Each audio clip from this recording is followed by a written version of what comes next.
Hi, first grade. This is Miss Wolf. Now that we've read Hoot and Peep, we're going to talk a little bit about making connections to a story. So, making connections is something that's really important as a reader and then also as a writer. So, as a reader, it's important to make connections because it helps us understand a story better when we're thinking about how we can connect to it. As a writer, it's important because a lot of times writers get their ideas from other stories that they've read. So I might read something and it may make me think about something that's happened in my own life. So I'll go and write a story about that. So it's important as a reader and as a writer that we're making connections to the stories that we're reading. Okay, so we're going to talk about 3 different types of connections. The first type of connection we're going to discuss is text to self.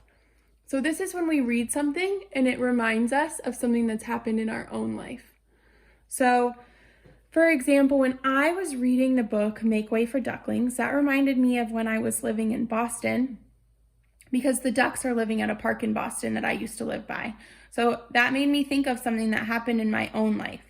So text to self is when you read something and it reminds you of something in your own life. We also have text-to-text connections. So this is when you read something and it reminds you of something you've read in another book or another story. So text-to-text is when we're connecting 2 books that we've read. And then we also have text-to-world connections. So this is when we read something and it reminds us of real events in the world. And it can be things that have happened in the past or things that have happened in the present. So maybe something that you saw on the news.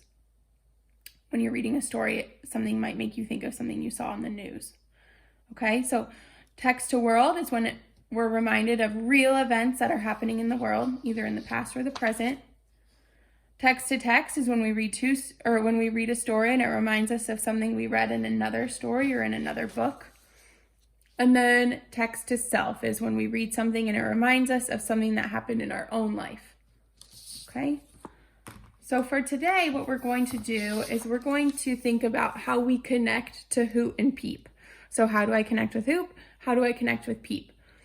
Before we can do this, we need to think about Hoot and Peep as characters. Last week, we talked a little bit about characters.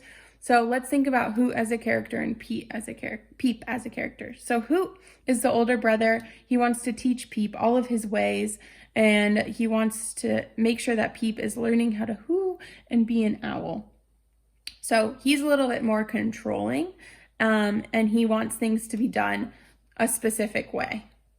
Peep is the younger sister, and she kind of is more, she wants things, she doesn't want to be told what to do. She wants to be able to sing her own songs. She doesn't want to be told that she can only hoo, and she's more of a free spirit, you might say, which is someone who kind of beats to their own drum. She doesn't want to be told what to do.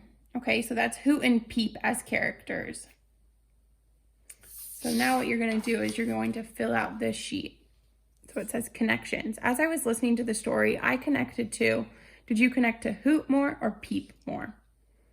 So which character did you connect to? And this is what I pictured in my head. So you're going to draw a picture of what you pictured in your head as you were reading about who you connected to more. Okay, thank you.